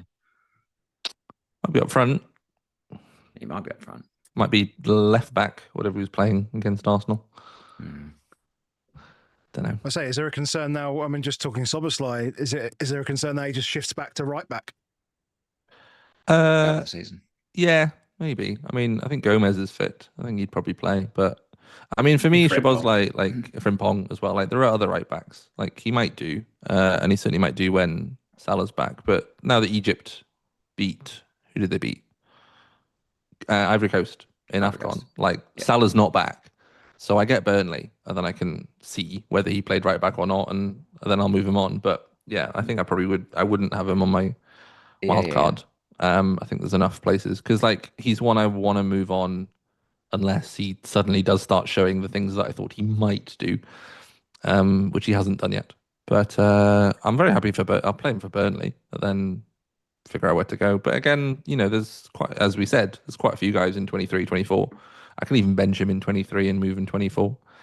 I'm a very happy placeholder, but I think I wouldn't placehold him now because again, the run is, Bournemouth aren't firing that well, but the run is Burnley, not 2 games or 4 games. Yeah. Because the elephant in the room is the entire discussion involves around Salah not being an option, and there's a 1% chance he might be. Yeah. But then if Salah becomes an option, you probably don't want him until like 26, 28. Yeah. So, like, I think if Salah was back and played, like, you're not going to buy him for Bournemouth or Newcastle or City. It's sell Arsenal in 27 because they've got the mighty Spurs, obviously, isn't it? That's what it is, and wildcard there. Well, they might have that. Then they'd have a blank in 31 potentially as well. Yeah. So I guess if you go triple Arsenal, presumably, like Arsenal are very good, and then they double in 26 and blank in 31, or blank in 31 and double in 33. Have you got a rough plan of? Or is the plan just to try and get a bank of transfers for that We're period? not those people, mate. No, I know, but I'm just checking. Have I got a rough plan? No. We'll get you back on the pod, John. Oh, but yeah, okay. Right. I've only just Minus found out that they 16, might here we blank in go. 31, mate. Huh? Yeah, we roll. Yeah. Should we look at a couple of drafts? Yeah, costs time. Yeah. Yes. So we'll start with the 5 free transfer wildcard draft, just because in case you are sitting on transfers for fun at this point. I mean, I can't see how anybody would be here, to be quite honest, just with the chaos that we've seen. But okay, so you're there, obviously. I've got Jonny, 5, yeah, of course. But then if you got 5, you're not going to wildcard, are you? Precisely. Yeah, so I think wildcarding with 5 would be odd. But anyway, this is like, the most optimistic wildcard you could. I say most optimistic wildcard. It's like, right. So you got Raya, you've got double Sunderland defense, you've got Shabbat. But like, Sunderland have got a nice run of fixtures for the next 3. You can put Szoboszlai in and move him on, but you're banking the transfer in because you've got 5. So, and then it also lets you like actually have a dead forward spot because you can get out of it if you need to, and so on. But yeah, do you like it? Do you want it? Do I want it? Not really. It's Has it given you any food for thought? well, what it basically says is I probably shouldn't be wildcarding, but it's probably a bit late for that. This is what it says. Like, because I've got Raya, I've got Gabriel, I've got Virgil, I've got cheap defender who I'm not fussed about. I've got Foden, Saka, Szoboszlai, I've got Haaland, I've got Anderson. So like, I have all these players. Oh, and that's good. Solio's basically just saying Had all these players. No, he's pressed those buttons. Oh, You've pressed those buttons. Yeah, I've pressed the button, so I've lost all value in them as well. That I had. Never mind. Yeah. Yeah. I will say the way I set this up is I set up a branching path of the blanks and doubles in game week 26. So like there was like a 50-odd% chance that it's an Arsenal City final, 20% of Newcastle, whatever, just to like give it something to plan for later. And then just ran it. So I've not tweaked it too much, but this was basically what it was. I am seeing in my teams some suggestions of getting some extra Sunderland defenders, and then shifting them on in. I think they got Palace, then Wolves, then Burnley, or something like that. But then it gets really hard. But I can move them on with my transfers. So you can be a bit greedier if you've got 5. That's what it tries to do with the extra transfers. But I think the like low transfer approach, it has only one of them. Is Chalobah someone you're looking at all? We mentioned Kukurea, but like a Chelsea defender. A Chelsea defender, a Chelsea midfielder, and then I guess options as to whether to make that a second or even potentially a third. I guess Chelsea having keeper, maybe Sanchez potentially, but don't know. Didn't love it. Or whether maybe double up in midfield, or whether João Pedro comes a pick again. Like just having the option there. I don't know. Are there any picks here that stand out to you, Ivan, as like ones you wouldn't consider? I guess because these are like essentially the model has had free reign to pick its favorite players. I haven't tweaked anything. It's just the defaults. But like, I would class myself as a Szoboszlai skeptic. Yes, fair enough. Same. The arguments are out there. Yeah. Saka, Palmer, and Foden are the interesting ones because they're absolutely not bad picks. But I do question, and it's an open question, whether they provide the value at their price. Yeah. Now, that may not be an issue because we don't need that money. What else you spend on, etc. Exactly. But at the same time, then you're thinking of, okay, a Saka down to a Rice could enable, about, hell of an upgrade to Barnes or a Creepier or anything really, or maybe even Anderson to Rodgers or something like that. So I do wonder whether all that money in those 3 players is worth it, especially as you probably, I'm guessing you wouldn't be captaining Palmer anytime soon, even in 24, 25 when there's an argument. I think that's the one where there's like an option. Yeah. But I wouldn't be going there. There is a captaincy discussion about like, is it just Haaland all the way? Like he's 25 is the first game week where we don't have Haaland top of our projected points. So that's Saka against Sunderland instead of Haaland against Liverpool away. But in 24, he's higher. He's on 6.7. Yeah. Palmer's on 6.1 at home to West Ham. Yeah. So but I personally need to see more from Palmer to be able to trust him with the armband, by quite a stretch, I'd suggest. But if you had 5 free transfers, so it's worth moving to the 1 free transfer one. But with this one, if I had 5, I would think I would definitely do Palmer and Saka because I'd be thinking, okay, I might have the best captaincy option 24, I might have the best captaincy on 25, and actually I've got all the ways to get away from it. Whether I would have both of those and I would double up on Liverpool, I think I'd be more like, I'm more skeptical, if anything, of Szoboszlai. So I'd probably still keep those, but maybe start with Rodgers over Szoboszlai or something like that, or have Rice and don't have Raya. So both of these options don't start with Bruno Fernandes, I would say. I think like most of them have. I think they've both got Foden to Bruno sort of booked, penciled in 24. Because who do Man United play? They play City at home, then Arsenal away. Whereas Foden plays United away, but then Wolves at home in 23. So I think Foden's better for that one. and then it moves him. But you could also decide to keep Foden and sell Palmer to Bruno, and then move the money up. Yeah, I get that as well, actually, with this, because you're doing the same thing. Is if you haven't got a lot of transfers and you think you might want to get Bruno in, could just start with him. You could just start with him, but then, and I'd be almost more tempted to start with Bruno if I wasn't having the Palmer and Saka options. I've got different ways in which I can get to them. If you definitely think I might want Bruno in 24, but I also might want Palmer and I also might want Saka because they're about to be the best captaincy options, then you've got 3 different really expensive guys that you might want to get. I think I would be tempted to have 2 of those 3 guys. Yeah. Well, I think the maths holds up, but I'm thinking Palmer and Anderson versus Enzo and Bruno. Probably doesn't add up. I think you probably need to make a compromise elsewhere. But yeah. Even if you've got Bruno on the bench, I mean, he's got like a £8 million keeper that's only 2 or 6 million. So I did try it without Raya, and it went, what about Alisson? And I was like, oh great, okay, so we're not saving. I don't mind Alisson. I've talked to Alisson. All right, he at least isn't a 2 or 6 keeper. Yeah, but I banned the expensive keeper, and it went, what about the other one? I'm sure Donnarumma will be up next. So, but Foden, Palmer, and Saka across both wildcards surprises me a little bit. But I can see why. But I mean, to me, Palmer's a chief reason. Sorry, Adam, not to wildcard this week, because originally I was playing around about injuries all over the place, and I was like, well, if I did get Palmer in early, and then I just looked at it and thought, how much do I trust him to actually do anything at all? At least to get 2 weeks to find out. Yeah, that's going to be, as I think it all kind of hinges on what Rossini can get out of him, because he's got to use him.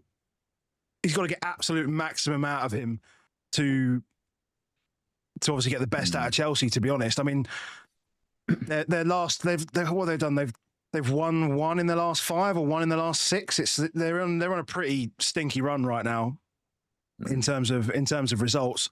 I mean, in terms of the differences between this one, because we read the other one out, we haven't read this one out, but this one has Anderson in defence from Fulham. It also has Tavernier in midfield, and has the other Anderson in midfield, as well as Senesi and Krupi. So I don't think I read out the full one before, but the one with 5 free transfers does have Ashley Barnes in there, which is wild. I mean, cheap forward of your choice. It doesn't have to be enough. Ashley Barnes, but yeah. Fair. Whoever. Well, so what I mean, brings Thiago. It has Thiago in. So this one gets rid of the dead 4.5 forward spot for Thiago. It drops Szoboszlai down to Tavernier. It swaps the second Sunderland defender for Senesi or Anderson, and it drops Virgil down for the other one. So it doesn't start with the double Liverpool as your Burnley punt, then move on. It starts with Tav early, and it's gone for Thiago over the cheap. I guess it's got the money now as well, and it's more robust to have. You got 15 players here, whereas the other one had a dead spot. But otherwise, not too different. I think. It swapped Areola for Dubravka. If anyone cared, I don't know why I did that, but it was bored. So players who aren't on either of them. Yes, notable. So you got Rodgers, Bruno G. I'm sure they'll be popular in the wider world. Harry Wilson. I can see why. We just for the reasons don't project them high enough. Yeah. That was reasons we haven't discussed. But see chapter 1. Yeah, I mean they're good picks as well. Like it's the kind of one where you go like they'll be on the cusp of like they're not like you've put him in and you've made the team terrible. It's just like if you let the solver run free, it will not pick them because they're not as good. But then if you my Zoom's working. Did you do the Zoom? I think I did do the Zoom. You almost did it earlier. The people don't know it, but you almost did it earlier. You put your fingers up, and I was like, please, yes, that's what we want. That's what we want. I'll turn it off. How big can you go? I don't know. It doesn't matter. You want it? Oh, sorry, we'll carry on. I guess this isn't live. We can do whatever. How big can I go? Keep going. Oh, well, this is staying in. No. Don't you worry about that. That's as big as I can go. That's Should we leave it there? Yes. Where am I So massive head? you're saying that things like people like Rogers, Bruno, Looks so etc. stupid. They're all Bruno, Rogers, Bruno G, Rogers. They're all good picks, but they don't quite make it. Yeah. So It's interesting that if you have it a has preference, you enough could lock him. Yeah. it has enough confidence in Palmer to basically say, yeah, you should spend your money in Palmer at 10.4 rather than distribute the money between those two players. And I find that quite interesting. Yeah, I think it's kind of part of the way that the optimization model and solver will work, is that actually the way that we've set it up is like we've put in, I'll just check Palmer's minutes. They're not like super optimistic. They're like sort of like 76, high 70s. But we've put him in at 76 like all the way. So like we're not putting in any, like you could sort of simulate with a what if he gets 60 for a couple of weeks. And it also just assumes that he is playing penalties and he keeps up a sort of 0.5, 0.6 expected goals rate. So a single solve will just take that number and go like, you've projected him at this level and he is going to stay this level. So the way that you might test that is go like, okay, maybe I'll set up a few scenarios and go, what if he is this good? What if he isn't this good? Does it want to keep him and then if he's bad, sell him? Or does it want to wait and see if he is good and then buy him? Which was actually something I did right at the start of the season with Wirtz, was I set up some stuff for like, I think Wirtz probably is going to be about this good. But if I start with him and he's bad, it was quite hard to kind of redistribute the money. Yeah. But if I start without him and he is good, then there was a way to like get to him. So I went, I'm going to start without him, see it for a couple of games and see how he's doing. And he wasn't doing well, so I didn't pick him up. So it's taking into account the ability to maneuver from that starting Yeah, position. but that's something you'd need to set up kind of yourself. Okay. Like the kind of just like ask the optimization solver to crunch the numbers, supposedly, is it will just maximize that points total. So it'll go, Palmer's about this good, that's better than Enzo, so put him in. So that's where you come in and you kind of test it out. I'm doing the sales pitch again. But like, I mean, this is the way that you think about it as well. This is the gripe that some people have with analytics projection model stuff, is that it goes, players this good, that's better, therefore that's the only thing to do is pick him. But you haven't tested out whether the structure makes sense. You haven't tested out whether you're certain of that. You haven't gone, well, what if he isn't that good? I have doubts that he might come down. That's the central point of a range of outcomes, rather than like, he's not going to score 0.32 goals in a game. It's like, you can't do that. Ultimately, it's an end user problem rather than the model itself, isn't it? It's about how you use that. Yeah, I was going to say that, but without being like, it's your fault. You said end user problem, and I thought, I can't say that. That's not. No, I said it for you. Don't worry. It's your fault.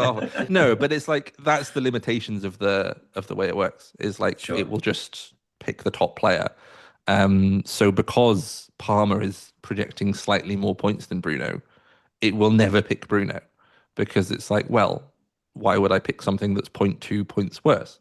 But as a manager, you might do that for several reasons, as we've discussed, which is the process.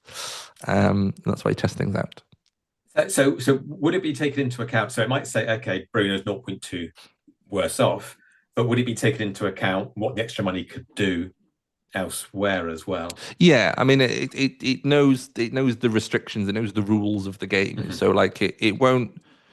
There are things that you can do. What we used to do in some of the solvers is like when we were first building them, is we realized that the solver doesn't know that having money in the bank is valuable from a flexibility point of view. So you might go, let's incentivize it to have money in the bank. So not at all costs, but all else being equal, like have more money in the bank. And this is the thing with the free transfers, is like all else being equal, the solver will just use them all because it's greedy, because it doesn't know that stuff's going to change. It doesn't know any better. Whereas we know, like, oh, I can forego 0.5 points this week, because next week, if I do make the same thing, if I do the same move, I lost half a projected point. And if anything, I might have made more points. My worst guy might have scored, whatever. But I know that next week I might do something else, because the information changes. So that's where the raw optimization solver of like, just give me the solution for the next 10 weeks has limitations, because stuff changes every week. Sure. So it will have this greedy line, and then you go, oh no, like I've got there now and Palmer's injured. What was the backup plan? And there kind of wasn't one, because it thought that Palmer's points weren't going to change. So that's where we put the like kind of value on a transfer, or go like, don't make one if it's more than this. Set up some scenarios of like, be ready for XYZ. Is the kind of like that's the thing that we really wanted to put in the tool. But I think it's a good way of thinking, like Absolutely, to encourage that we were talking about anyway.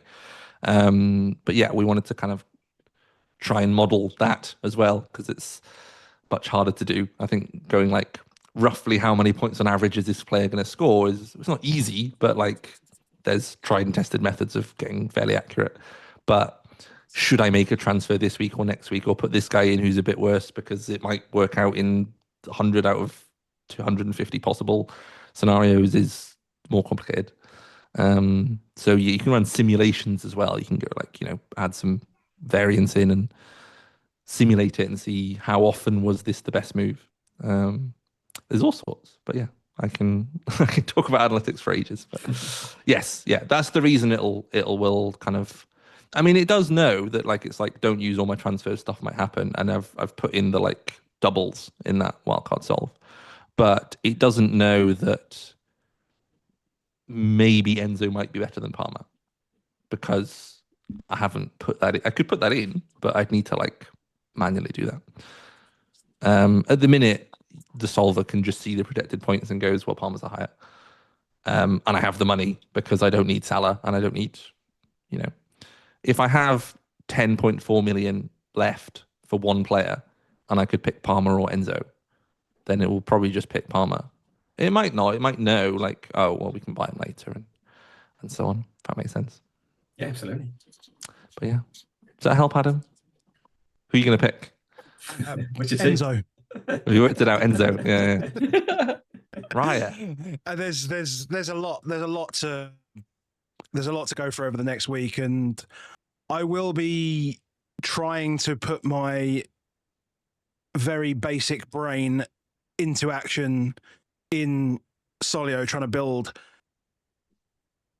certain scenarios, I guess. But then I also do get just like completely flummoxed by, oh, I've changed this. Oh, I've changed that. Oh, hold on. The wisdom of the crowd is doing this. So should I change this? What do they know? Apply the right percentage to this branch or whatever. And then I go, oh, I might have messed up a few things here. How do I go back? Oh, I need to start all over again and try and work my way through it. So We'll get there, but we'll get there, hopefully. I think for me, that's the fun part of wildcarding, is like working out all the pieces, putting together. If I just went like, wildcard, there's the best team, it's obvious. Or maybe it's better because my team's better, but it's not as fun, is it?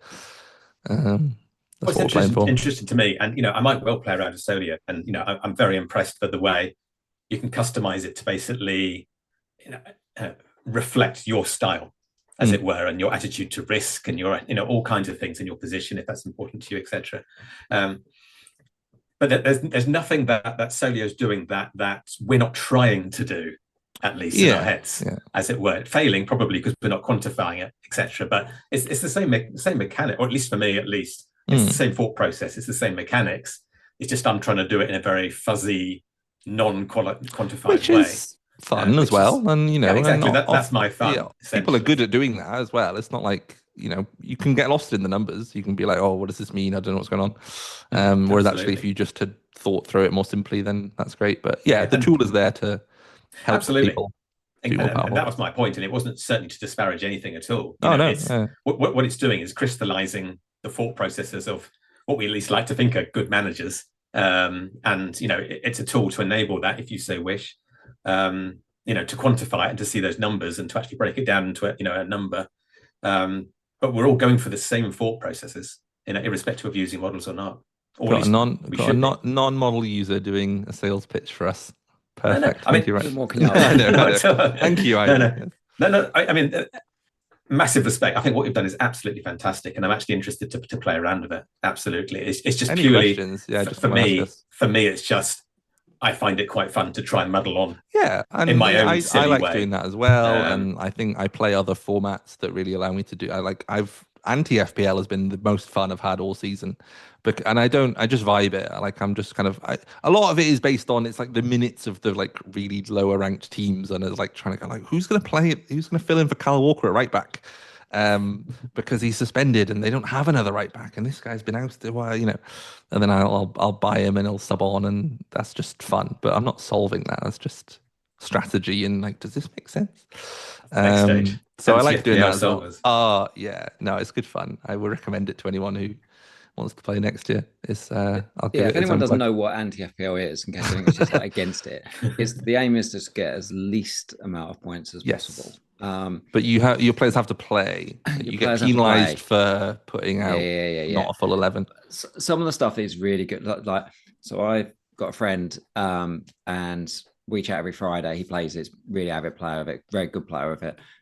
He's noticed that you're playing. I said, keep an eye out. Oh, is he? Yeah. So he's like, yeah, I know he is now. But I think he was like top 5 last year in it. So is very good. In it. You're doing the thing with the camera again, are you? I know, it's moving. Yeah. It's great fun chatting about it. And the most fun is Wildcard. Like Wildcard and anti-FPL is more fun than anything else in fantasy football. It's crazy. Jesse, explain Wildcard and why it's so much fun in anti-FPL. Well, I mean, you're basically just chasing price drops. Chasing drops. And they happen all the time. I think I lost. You have to use a certain percentage of your budget, or only have a certain amount free at any time. 3 million at most in the bank.